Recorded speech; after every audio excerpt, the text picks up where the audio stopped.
نووية من أكثر من سنتين، التجربة النووية ربما تعمل خلال أسابيع. لماذا نحن نمتلك هذه الأسلحة؟ لماذا؟ القنبلة النووية الشعب السوري.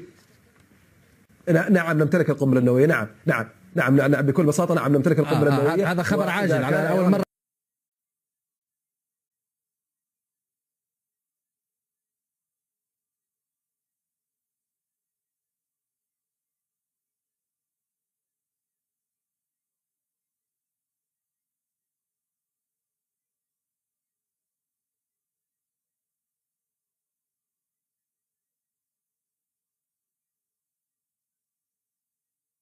في باكستان. على الأراضي الباكستانية يوجد سلاحين نوويين تحت تصرف السعودية في قاعدة كامرا في شمال منطقة أوتوك الباكستانية.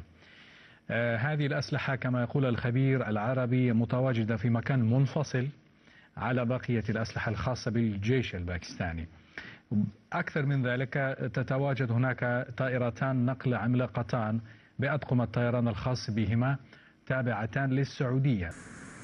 ما نشاهده الآن هو صورة التقطتها الأقمار الصناعية الإسرائيلية في 12/3/2002 لمنطقة تدعى السليل، وهي تبعد كما ذكرنا 500 كيلومتر جنوب الرياض. هذه المنطقة أكدت مصادر التحليل الاستخباري الإسرائيلي، ووافقتها مصادر التحليل الاستخباري الأمريكي والغربي، على أن هذه القاعدة، قاعدة السليل، هي قاعدة لأسلحة نووية، صواريخ أرض.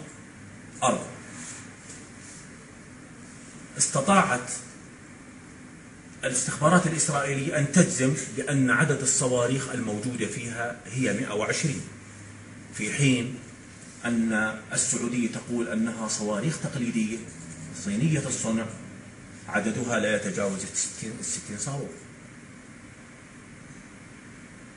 ما نشاهده أمامنا هو القاعدة النووية التي بناها الصينيون ووضعوا بها صاروخ يدعى CSS أو رياح الشرق، وسنقوم بشرح مواصفاته ومميزاته بعد قليل.